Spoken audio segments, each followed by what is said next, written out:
Welcome to Happy Hour Holidays, guys. We got a special guest with us today. His name is Huey Dunomes. Did I say that right, Huey? You're close enough. Close enough. It's Dunomes. So what you may notice if you're looking at this podcast studio is that right now there's an empty chair there.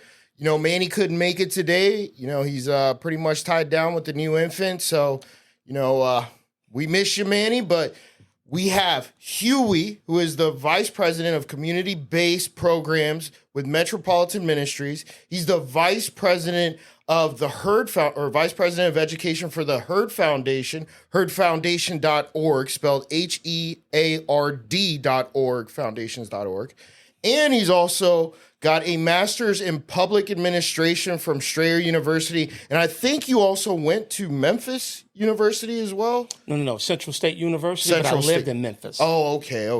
Yes. So, Huey, how are you doing, man? I am doing wonderful, man. As you stated, sorry your brother couldn't be here. Yeah. But I think he has much more important responsibilities today, but the show must go on. The show must go on. And you know, this is a pain point for me. I can't believe what I'm looking at, what you're wearing over here. The New Orleans Saints. So you were born and raised in New Orleans, correct? Yes, I got it honestly. Yes. Yeah, so it's not like you were a bandwagoner with Drew Brees, none of that stuff. I woke up with a fleur-de-lis tattooed on me. Oh, really? So what is that? You called it a Fleur-de-lis. What is that? That is the symbol of the New Orleans Saints, right? So that's faith-based, right? Like, isn't it religious somehow? Or? It is. It came from, the French, basically we adopted some of those things, and the fleur-de-lis was one of them.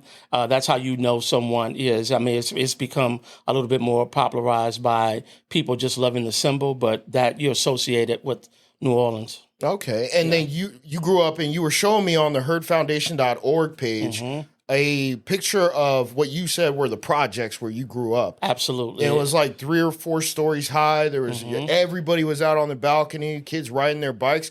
Honestly, it didn't look like a project, but it looked like people were, getting along. But I'm sure that's not always the case, was it? Absolutely. And you said Katrina wiped it off the map, huh? So not really, but again, I'm from New Orleans, Louisiana. We call it the 7th Ward.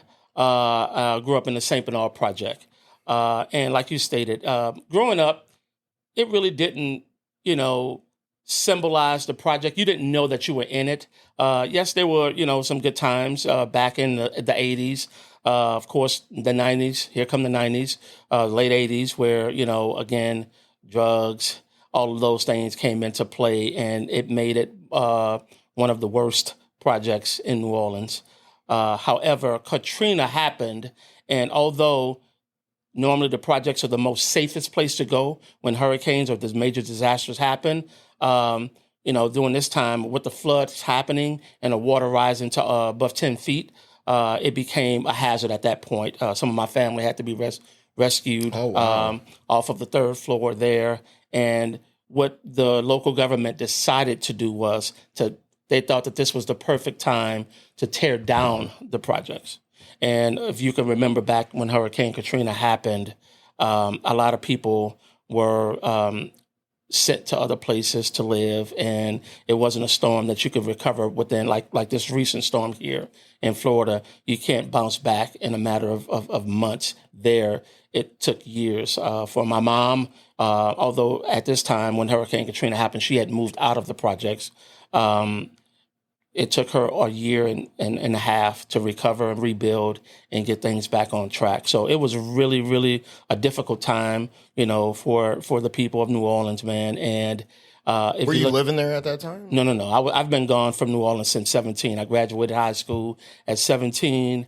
And just a little bit about myself. I graduated. That's what we want to know. Yeah. Graduated high school at 17, and immediately my mom kind of knew that New Orleans was not going to be the place for me. And, I was already involved in a lot of the, shenanigans that were happening out there. Care to elaborate or no? Well, shenanigans? Well, I'll say this. Allegedly. I'll say this. It wasn't the best environment to raise anyone. Most of my friends, a lot of my friends, are not here as a result of them not having an outlet that I did. If it wasn't for particular individuals in my family, I probably would have been one of those casualties.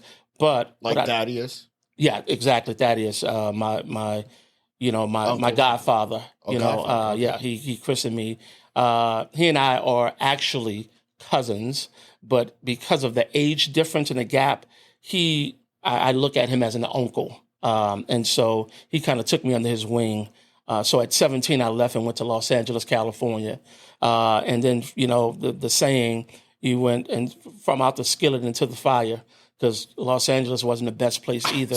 You're right. Man. It wasn't the best place either, but it was a changing environment. So to get someone to get reacclimated into a different way of living, it takes you a while to find trouble. But if you're a trouble finder, you're going to find it, right? And so, a little of that became a part of what I wanted to do. At this time, at 17, I had no idea that I wanted to go to college. I told my mother I wouldn't go back to school. After I graduated from high school, I wouldn't go back to school if a book fell out of the sky and hit me in the head. I just was not that keen on going to school. She sent me over to Thaddeus, my uncle, basically. Was he living in L.A.? He was living. We grew up together. He was one of the first individuals in my family to go to college. My godmother was the first. She ended up being a teacher. He ended up going to a junior college in Chicago, then transferred to Grambling State University in Louisiana, and then went on to Alabama A&M to receive his master's. He works for the federal government, or he worked for the federal government as an auditor. He did that for several years. Like for the IRS? Or? No. He was audited. He worked government contracts, maybe? Is that initially for the Air Force? Okay. Where he was audited, like when the different local agencies, the different departments of Air Force were utilizing government funding, he would audit the books, basically, of that. And he did that. He retired here maybe 2 years ago. But I got on his train, man. I went there with him. When I graduated high school, we stayed in LA for like 2.5 years, maybe 2 years. It's an interesting, and I'm sorry to interrupt you. It's an interesting age that you graduated at, 17. So were you ahead of the curve, or? My birthday is in September. Oh, okay. So my mother early. Yeah, okay. My mother aggressively went down to get me into school. So what, like earlier. September 5th? September 26th. 26th? Yeah. My brother's birthday is September 6th, and he started school past the deadline. Wow, so he's late. So he was late. Yeah. So he graduated, I think, at 18, but I mean, if he would have, it would have basically been 19, I had another cousin who you saw in there. Her name is Jalinda Hurd. That's the one that works for Lockheed Martin. Her and I are more like sister and brother than anything. But her and I, we wanted to, I guess our parents wanted us to go to school and start school together. Her birthday's in January. Okay. My birthday's in September. So basically, we wanted to be on the same trajectory there as it relates to that. So, yeah, that's kind of how old are you again? You're in your 40s, right? No, sir. I am 51. 51? Early 50s, then. Yeah, early 50s. Trying to get a timeline here. So then you were in L.A. when you were in the early 90s, mid-90s? So I was in L.A. during the Rodney King riots. So really? Absolutely, yeah. No shit. So there, and... As in participating in the Rodney King riots? I cannot confirm or deny that statement. Allegedly? Again, that's the buffoonery, I got connected with, out there. When you're out there, you got friends that's doing it. I'm 17 years old, actually, when it happened. Maybe 18 at the time, and just going out there doing. I did not get into the real madness because there was some serious I was madness about to ask, happening. What's like the wildest thing that you saw during those riots? Because I mean, you witnessed it firsthand. Right? I saw people fighting. They burning cars and shit, burning buildings, burning cars. With my own eyes, I saw this. But I was more interested in going in there, and if they are going into an outlet. Whatever the deal is, I'm going into the outlet. But again, I was late, on that. So I only got the scrubs that was left behind. But again, at this particular time, as a kid, you're just doing what you see being done. But in hindsight, that those decisions could have cost me Your life. Yeah, it could have cost me my life. Could have cost me, the things that I'm into right now, that I'm doing right now. I probably wouldn't have had a chance if I had gotten caught in that type of foolishness. So I look at it as that my ancestors, my grandmother, praying for me, saying, "You have way more to do on this earth than than this small stuff that's happening here. So get your mind right." Which then leads me to when I was in LA, I didn't really want to go. I'm leaving New Orleans, and the minimum wage in New Orleans at the time was $3.25. I think $3.25, $3.75, one of those two. And so I'm working for nickels, right, on a dollar. So I moved to LA not understanding the switch in economies. Like, of course, this is the West Coast, you're going to make more. So I get there and I get a job making, at the time, first job, $7.50. So I'm thinking in my mind, my small mind, oh my God, this is a career type of job, man. I'm not leaving this, or what have you. Then got promoted to a supervisor. Now I'm making $9.75. Thinking I could live off of this. Me and my partner, one of my friends, we can roommate, man. We got this. So my uncle's telling me, dude, first of all, I know you're making way more than this. You're over there running with your boy. I know he's running. He's in the gang. You running with him. He got you working the doors at the strip club, and you are basically. I was running protection for the strippers. You were a bouncer. You were a bouncer. Security. You could call me. Security. You could call me a bouncer. No. So what he would do, my friend would do, is he would tell the girls, look, we protect you. Nobody's going to do anything to you, but we need 40% of what you make. 40% of what you make. I think that's fair. So, so basically, he's over there in strip clubs. He's like, Huey, look, I'm gonna be roaming around. You own these girls, making sure nobody's touching them, nobody's taking advantage of them. So I would leave there. I'm making sometimes like $600-700 a night. Back in the 90s, bro. Back in the 90s, dude. Yeah. So making this money. So I'm thinking I'm on top of the world, man. No, don't mess up my vibe. He got promoted to take a position in Ohio. I did not want to go. I'm like, Ohio, this is how dumb I was. I would say even myself. I'm like, Ohio? Who wants to go to Ohio? Don't they have potato farms out there or something? And I'm thinking Idaho, but it's Ohio. So in my mind, I'm like, I've never even heard of. No one even said the word Ohio to me. That wasn't even in my vocabulary. So in his mind, he's already graduated. He already knows how things are. Now, of course, he has his kids or what have you. So we go. He eventually take me by my ear. Who is this? This is my uncle. Okay. He takes me by my ear. You're coming with me. We're going to go. I'm going to take this transfer. He got promoted to a GS-11.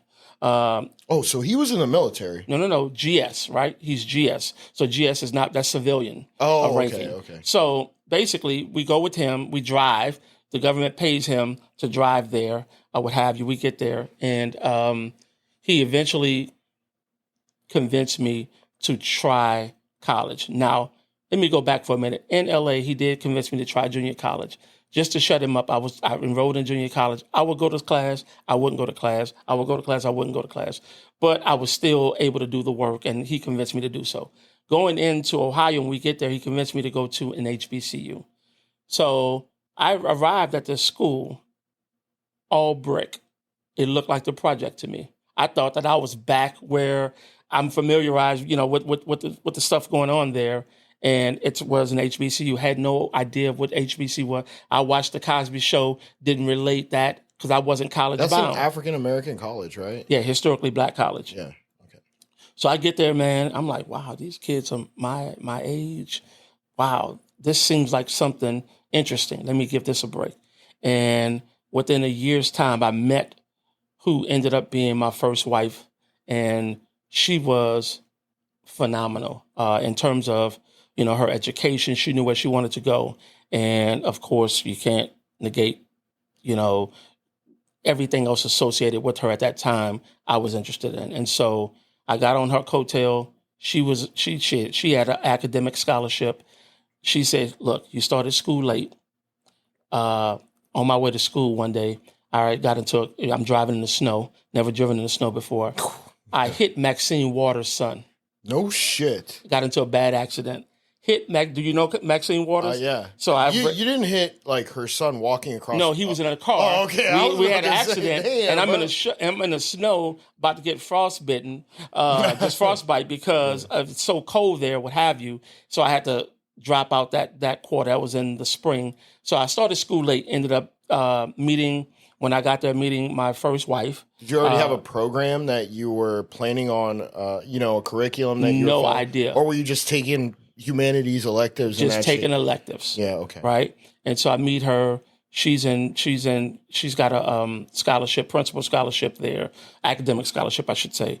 And I got on her coattails, man. And she said, "Look, you're already late. I got about 3 years to graduate. You can jump on this, or this is what I'm about, basically." So I kind of jumped on her coattail. I ended up finishing school in 3.5 years. I was going to summer classes for a bachelor's. For a bachelor's, yeah. Oh, wow. In 3 years, man. And I ended up, because I working really, too, right? I'm assuming you were working as well. I didn't work until like my senior year. I was in a band. I got into the band, and I got a little partial scholarship for the band. Of course, leaving New Orleans, being from New Orleans, so that's what that life is, Mardi Gras and stuff like that. Student loans too, then probably. Oh my at the God! Time, yeah. Oh my God! We don't want to. We could talk about that in maybe the next segment. But yes, I ended up as an adult. I don't even want to know the number, man. Oh my God! But I don't want to know. What is it? But this is about to piss you off. Thanks to Joe Biden. What, you got it dismissed? $236,000. How? Because I went to Strayer. I have, and if you know about Strayer, I don't know about Strayer. I have around remaining $20,000 left, and I'm actually going back to college. I'm going to Liberty University. Oh wow! It's an online college, and it's accredited for civil engineering because I was this close to finishing when me and my brother started for Brave Frameworks, and I dropped out. I already have my AA. I have 117 credits. I think it's 134 to graduate. So, a couple weeks ago, I was just like, you know what? I'm right there. Might as well do it. Might as well finish it. They're the only accredited Bachelor of Science engineering program, civil engineering program available online. Mm-hmm. The only thing I have to do is go to Lynchburg, Virginia for 4 weeks to take 2 labs. And that's it, and then I can graduate. Oh, man, that's awesome. But it's like 4 semesters, right? That's the last semester I got to do it. So, still, you got fucking $230,000. I was playing in student loan debt forgiven. Because I applied for that shit, and they looked at me. Well, they didn't look at me. I just got the rejection email. Oh, I'm sorry, you don't qualify. I'm like, what the fuck? So this is why I did. I would right now. I probably can be the CEO of a Fortune 500 company, but because I wanted to give back and I worked in local government all of my life. That's why, and boom. As well as nonprofit work. So it was, again, if I want to get that forgiven, what am I willing to sacrifice for that? And I didn't think of it more of a sacrifice. I thought it was more of giving back to the community that raised me, basically. So I've worked in child protection for most of my career. Now I'm in nonprofit. And so, those things together. What did you get your bachelor's degree in? My bachelor's degree was in sociology with a minor in criminal justice. And then you went to work for the public. You were a public servant, right? Funny story about that. Yes. Yes. So that's how you were qualified for my uncle went to Ohio, got the promotion. 2 days after I graduated, he received another promotion to go back to Los Angeles. Oh. And he said, at this time, me and my first wife were together. We said, look, we're going to go ahead and she went to Atlanta. We knew we didn't want to stay in Ohio. She went to Atlanta. I went to L.A. We said whoever finds a job first, the other will come over.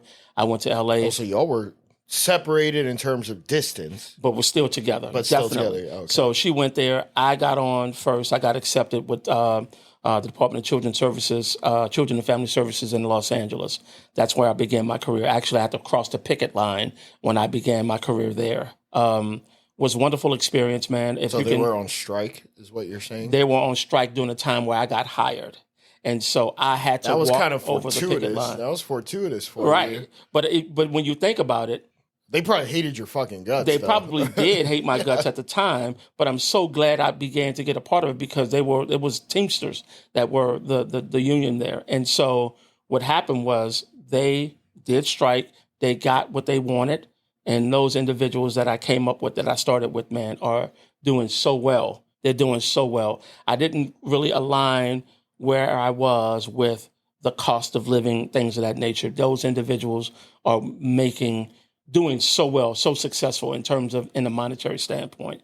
And I was as well back in the 90s. So I worked there for like 6 years. So what were you, like 24, 25 at this point? At this point, when I started working there, I was 23. 20, oh, wow. 22, 23 when I started working there. And I left there maybe at 27 or 28, 29. I left there. And I left there because... So then the wife came from Atlanta and then moved to L.A. Moved to L.A., right. She found a position somewhere, right? Well, she got there just based on me, right? Yeah. So when she came in, she immediately got a position with Sears at the point. She was in a management trainee program at Sears. God, she hated that shit. I wonder, what did she graduate with? Her degree was in business administration. Oh, yeah, so she hated that shit. She did, right. She was like, I need to work for a fucking corporation and make some when I money, tell you right? what she does now, you're going to flip your shit. So she started working, here's my uncle again. This man right here is a godsend. Props to Thaddeus Griffin. She came into LA. She started working for Sears and Roebuck. She was in a management trainee program. She hated the shit because I was off on the weekends. She had to work, especially during the holidays and shit like that. She's working. So she's looking at me like, your fucking ass is out here doing who knows what. I'm fucking working. I'm coming home. No food, no nothing. You just chilling and I'm like, look, my uncle lives right around the corner from me. I got an apartment over there. He bought a condo, whatever. She left Sears and got into the Palace Acquire program with the federal government with my uncle, who sent her the information. Don't tell me she still works with your uncle? Your uncle's retired. Yeah, now, he's retired, but the federal government is worldwide, is wide open. She's a fucking GS-15, and she works in the Pentagon right now. See, I'm not sure what this GS classification is. So the GS, it's levels of like if you're a teacher. Of civilian classification. Exactly. Where you're able to see top secret shit or... Yeah, you do have to have clearance. Yeah, top secret clearance. And she does have a top secret clearance. So were they working for the DOD, the DOJ, the CIA? You're saying she's working at the Pentagon now, so that's what, CIA, right? No. No, that's Langley. So she's working in the... DOD, but there's several different departments that could work potentially in there. So you can work for the Department of Navy, you can work for the Department of Army, all of these different things. While not being in those... Exactly. In those military branches. Absolutely. Wow, Absolutely. I actually did not know that, man. So she is a 15. The next one is an SES. That's the top, the major level. So just imagine you're a colonel in the military. So you have a colonel level working with a civilian level that may be the same level, but one is a civilian, one is actively in the military. Which means the other one can't be deployed overseas. Right, exactly. I think. I don't know. Oh, no, she can't be deployed. She's not a part of the military. But they probably have asked, hey, would you be able to go to... Here's the important story behind that. Battlegrounds. Before we get to that story, we have to take a quick break. Huey, this story is very interesting, man. I'm surprised you haven't written a book yet. We'll be right back. And actually, talking about writing books, go get Galaxian Rift. The audiobook's coming out November 30th. Check it out. The Kindle version's already available. Just search Galaxian Rift by Sean Fabre. We'll be right back. Welcome back to Happy Hour Holidays, guys, and gals, and GSs and SESs, and lieutenants and colonels and generals, whoever's watching. Remember, your dream is one step away, and pain is weakness leaving the body. Failure is necessary for success. So we're here with Huey. The guy's got a resume that's incredibly long, so I'm not going to repeat it again. So when we left off, we were talking about how you now lived in Los Angeles, and your then wife got a job with your uncle Thaddeus and started working alongside him, correct? Right. So they weren't working together. They were working for the federal government. Okay. Her job was a cost analyst. His job was an auditor. So they both work with the federal government. She got that job based on her intelligence. It started off as an internship and propelled her into a full-time position. But what I like to say about that is that my uncle retired here 2 years ago as a GS-14, where my ex-wife now is a GS15, and she spent less time promoting in that. She's very, very professionally aggressive in terms of her success. And you called her off air to ask what because I thought it was like government specialist or something. So we got the clarification. What was it? General services. General services. That's what the GS classification. means. Yes, Yep. exactly. So with that, man, we were still in LA. She's now working at the Pentagon in her role there. But when we were together, we were in LA. We moved back to Ohio, where she got a promotion into, I think, a Where in GS9. Ohio, by the way? Dayton, Ohio. Dayton? Yeah. Is that anywhere near Columbus? Yeah, like 45 minutes from Columbus. Because I have family that actually still lives in Columbus. Yeah.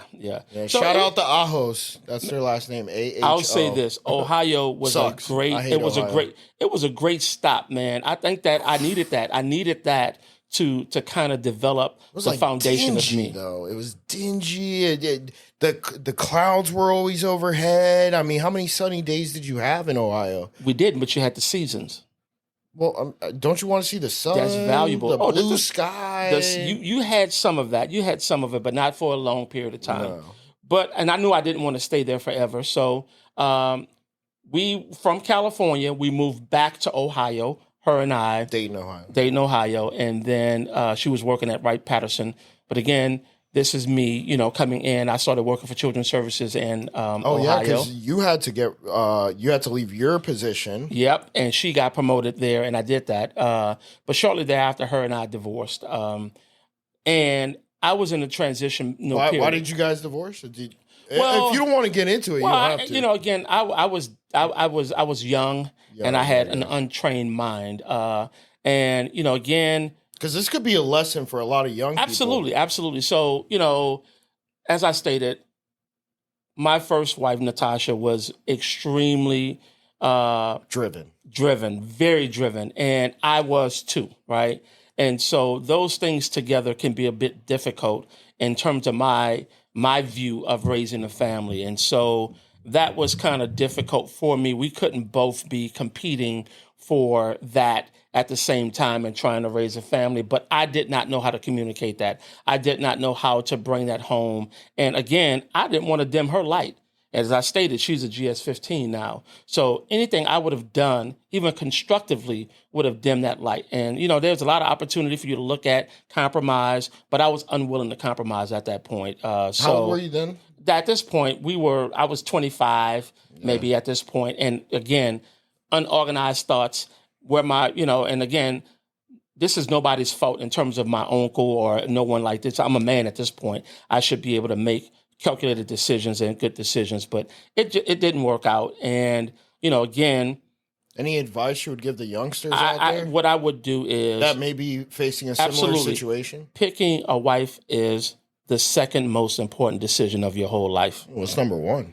Your religion. Oh, okay. And so, to me, you have to be very careful and talk through things. Even when you're young, your 20s is probably the most impactful time of your life. So make sure that we are having tough conversations and being able to talk through things prior to making that decision, because that decision can impact the rest of your life.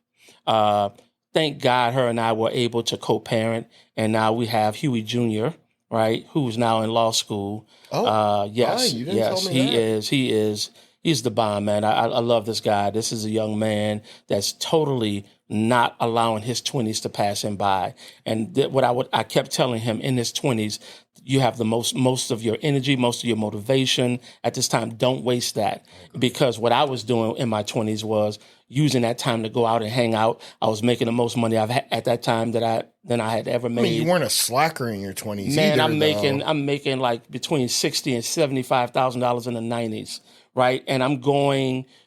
I'm working overtime, doing all this stuff, but I'm spending money. I'm hanging out with my friends, thinking that was the play, when really it wasn't, right? At that time, I should have been how many investing. of those people do you still talk to? Which a lot of the youngsters don't understand is that when you're in your early 20s to mid 20s, the majority, if not all of those individuals, are going to be gone from your life in your 30s and 40s. You're going to have a core group of friends that consist of less than your fingers on your hand. I mean, 2 or 3 at most, and one of them is going to be your wife. Absolutely. But that's one thing about me. Maybe that's where I excelled. When I welcome people into my life, these people remain friends for a long time. So those people that I've met during that time, I'm still friends with today. But I have a hard time trusting to that level, right? So if I'm considering you a friend, that was a long, detailed process for me. But again, I should be a person where in my 20s that I should have been invested in myself. So if I'm making that amount of money, like if my son were not in law school and he was working, I would be on him with real estate. This is something that I know right now. This is something that I'm highly into right now. He will be making those decisions right now, and he's making those decisions through me. He can still purchase real estate. Oh, he can, and well, his dad is doing that for him now. Okay, and good. So I'm making sure that he's going to be okay because I want my grandchildren to be okay. And so that's where I am right now. Is he married? And he's not married. Oh, okay, you said grandchildren, so I'm like, no, thank God he's not. He's not even thinking about that right now. Right now, he's thinking about, hey, am I going to prepare this report for class or whatever the case may be. He's actually doing an internship with the guy who represented the 2 Live Crew in their explicit lyric case in Miami. Do you know who the 2 Live Crew is? No. 2 Live Crew is a rap group out of Miami with Luke Skywalker. Well, he's a rap. It's a very famous rap group in Miami. This attorney that he's working for, the name escapes me right now, but he's working for that firm that represented 2 Live Crew and won the explicit lyric court battle, basically cussing on audio and handing that to kids and letting kids listen to that. That was during that particular time. That name sounds familiar too. Live. Is he almost up to taking his bar? This is his second year. He is going to take the bar. Although he's in school in Miami, he's going to take the bar in Georgia. He wants to focus on entertainment law. He's very highly into entertainment, media, all of the above, and his goal is his dream is to represent individuals. Years, right? Yeah, his dream is to represent individuals that are being taken advantage of in terms of their masters and things of that nature. So you want to make sure that these young guys who are going into this industry, that they're well represented so that they can make decisions on the front end. Beforehand, they were just taking advantage of guys. So almost like agents. Yeah, basically, almost like exactly. So, but moving from California, man, to Ohio, moved back to Ohio, got remarried because my ex-wife and I, of course, we got divorced. I married my wife. I've been married now for 20 years. So got divorced like 29, I'm assuming, or something. Yeah, like and that. got married again maybe at 30. Yeah. And damn, that's quick. That was very quick. Shit. Yeah. It tells you. It kind of tells you within the story, kind of what it was. I am a guy that, to me, that really have trouble sometimes, with being alone. You hit it. But I'm learning right now that being married, and I think I did that. I blame it on Huey because I didn't want to show Huey an unstable situation for myself. So if I got divorced from his mom, he doesn't need to see his dad out here running the streets and doing all this other stuff. So I wanted to present a family for him. That's number one, right? And I didn't want him to see. I don't think there's anything wrong with that. Well, I think it's wrong in that you don't do that at the expense of you not learning yourself. But right? You've been married over 20 years. Right. So you did. Well, married, 20 years of marriage, you look at that within reason. My wife is wonderful. Yeah. And, so you found her. Absolutely. She is literally amazing. You've met my wife. Yes, okay? I did. Yeah. And we got married after 5 months. So. Wow. When you know. And our anniversary was actually 2 days ago. Halloween, October 31st. Wow. Which this will air after that. So, whatever. And we've been married 6 years. So. Wow, that's congratulations, man. Yeah. And I know a lot of people that have been dating for fucking 5 years. They get married for 1 and they're out. Right. You know what I mean? Crazy. That's crazy. Yeah, that's divorce crazy. Done. The value in marriage, man, is when you can actually understand the middle area. Everyone has their own personality, right? Yeah. But it's about major compromise and it's about understanding the perspective of the other, right? And so with this, I'm learning that, but again, it works both ways. But that's one of the things that I really wanted to talk about today in terms of the relationships that we're seeing out here in society between men and women, or the political environment trying to separate men and women as a result of that. And I'm saying that because you're different and because you think different doesn't mean that you are disconnected as a marriage. Everyone have their own individual mind, but if you are driven or authored by religion, if you're authored by, political, Success, whatever the case may be, talk about that, talk through that, and that will guide you. But again, people try to measure us by our differences opposed to where we have the most in common. And if you married someone based on how you assess their whole situation, how can they add to your life, how can you add to their life, and then finding that common ground and be more willing to compromise than anything. And I'm learning that now as an older person. But if I can do anything, man, to let individuals know that it's going to be tough, you're going to disagree. And disagreement doesn't mean that's the end all be all. However, if that person doesn't have your best interest, and if you don't have that other person's best interest in mind, it's about you, then you might want to step back away from that until you can develop a sense of that, because you're going to find yourself in positions where you're going to be arguing and you're worried about your own bottom line, and that is not the way to go. And I actually like what you said there. The way I see it is, and this is something that I live my marriage by, is, listen, we're two separate people. We have our own lives, but when we come together, that is what I believe the marriage is where you can talk about dreams, goals, aspirations, anything. But you can't, and I saw this a lot when I was engaged, when I was like 22 or 23. I was engaged. I didn't marry her. I saw that she just wanted to be in my life, and she didn't want to have a life of her own. Which at that point, I ended the engagement. I said, you know what? If you're not happy with yourself, then this marriage can't work, because I'm okay doing what I do and taking care of you and doing. I mean, she had a job, she was a teacher, all that stuff. But if you're not capable of enjoying your life by yourself, then you're just going to bring all that negativity when you see me. Wow, yeah. And she was actually I could tell you the exact day. Well, not the exact day, but exactly what happened the day I ended it with her. I was at USF, the University of South Florida, studying. Okay. She calls me and she thinks I'm cheating on her, right? She says, "What are you doing? Why are you studying? It's 3 p.m. I'm like, I just got out of class. I'm in a study group. I'm studying. And she was like, this isn't working out. I was like, okay, then we're done. I'm heading, and we bought a house again. I'm heading home. I'm grabbing my shit, and I'm leaving. Sure enough, I did. And this psycho bitch opens the door butt-ass naked, okay, thinking that that's going to work, okay? I was like, nah, you have been torturing me mentally enough. I'm out. So your first engagement doesn't have to start with a marriage.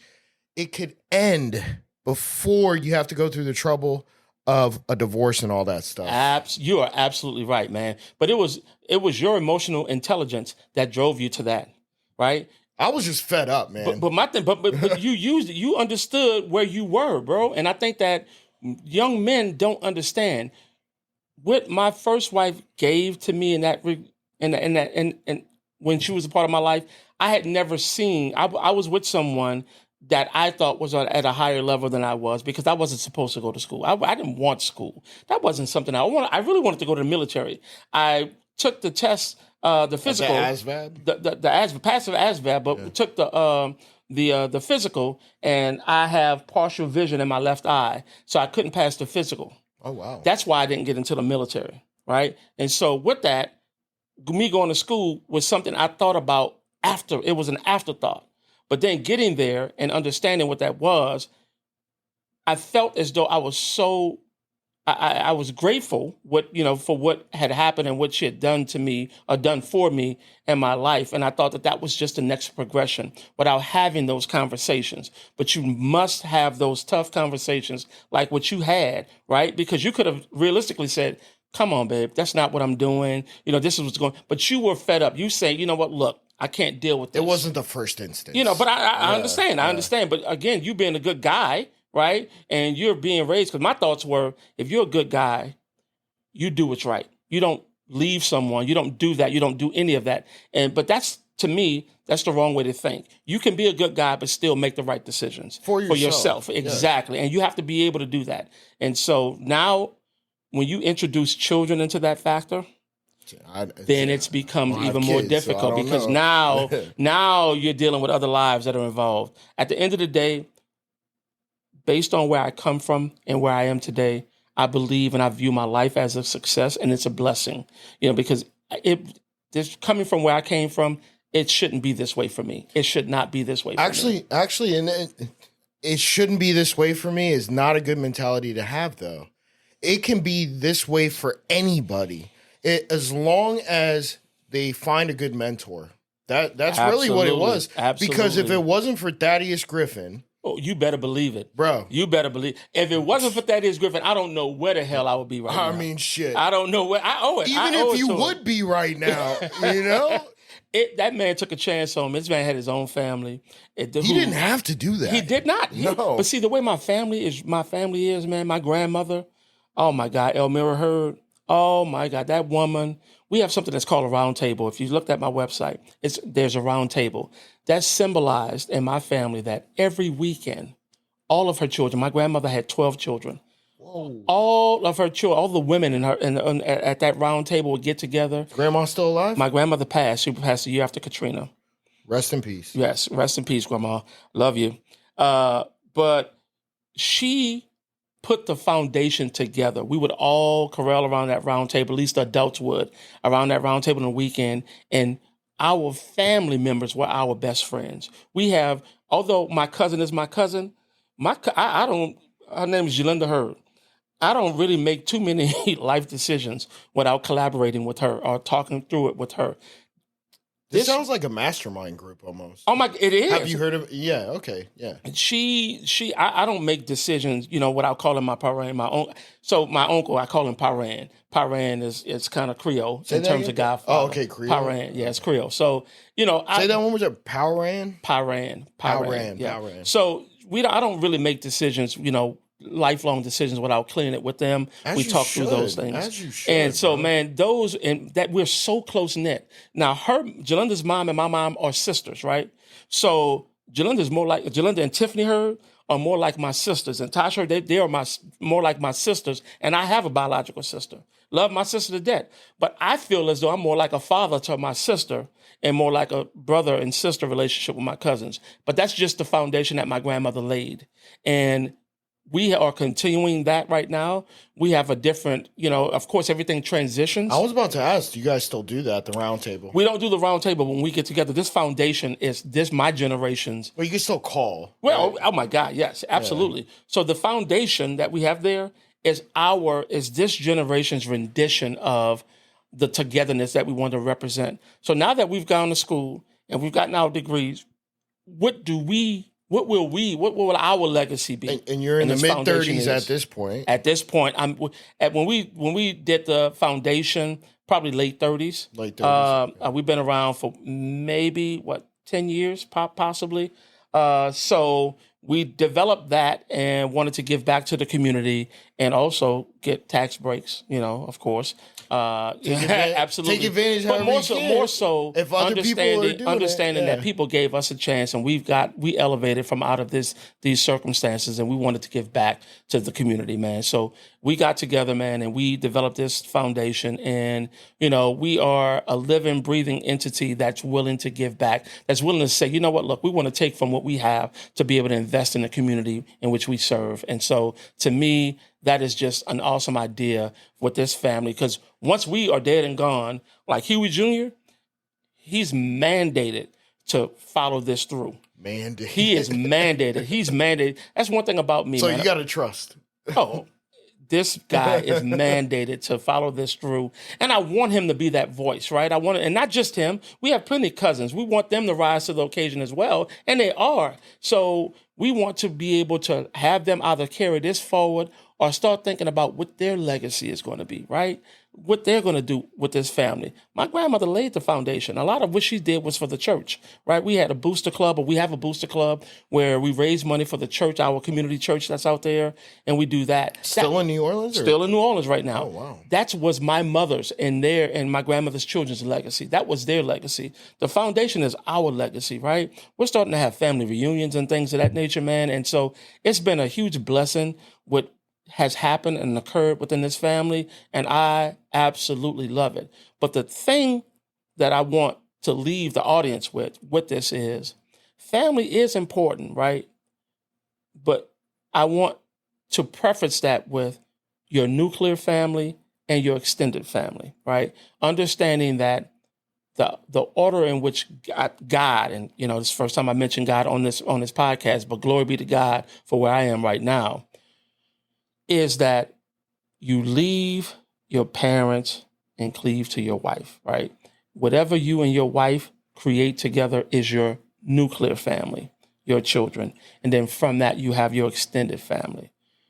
However, and it's not a however, and that order is in what that order is the progression of the way that the family should go. So if I have Huey and I'm raising Huey in the right manner, Huey is going to give back to the extended family, right? His resources, but keeping in mind that his nuclear family is here as well. So when Huey starts to have children, his focus is that nuclear family, or his wife is the focus, and then that nuclear family. If we continue on with that trend, man, that's going to be it. I'm trying to get my family to, because insurance has been good for me, and that's the last segment. When you have insurance, and this is for you too, I'm not sure if you know about this or if you're into it, you want to get insurance on yourself, right? Life insurance. Life insurance. I have it, yeah. You want to get it on yourself, but you want to use it to prepare yourself to the next level. So my big family, I want to encourage my family to leave a percentage of their insurance to the foundation to grow it, right? So if something happens to me, if I say I want to give 5% or 10% to the foundation and create that in my will of trust or whatever the case may be, I want to do that because I want that to uplift that foundation to then give back to the community who raised us as well. And if we can continue that, now we're talking about generational change, transformational change within, that community. It's so important for you to have that. When you pay that, and you get it cheap when you're younger. If you get it, if you're 25 and you get a 30-year policy, if you get a 30-year policy, I'm 35, bro. I understand, but if you get a 30-year policy now, something happened to you, you have $1 million of insurance. Something happened to you, $1 million. 5% of that goes to the foundation. Everything else goes to your nuclear family, and that's a for sure recipe that whatever legacy that you're trying to create will survive. People do it. The Catholic Church do it all the time. Why do you think the Catholic Church is so rich? Because that's what they're doing. And so, the pillaging of to me, that is the recipe. That's the recipe to build one, generational wealth as well as community wealth. Well, and you're not only hitting the nail on the head. You are the one that changed your family tree. Your uncle is also. Mm-hmm. He helped you change the family tree. A lot of people, they say, well, I grew up here. My parents came from Cuba with absolutely nothing. So it's possible to change your family tree. Huey, it was a plum pleasing pleasure to have you on. Until next time, guys, happy hour holidays. We out.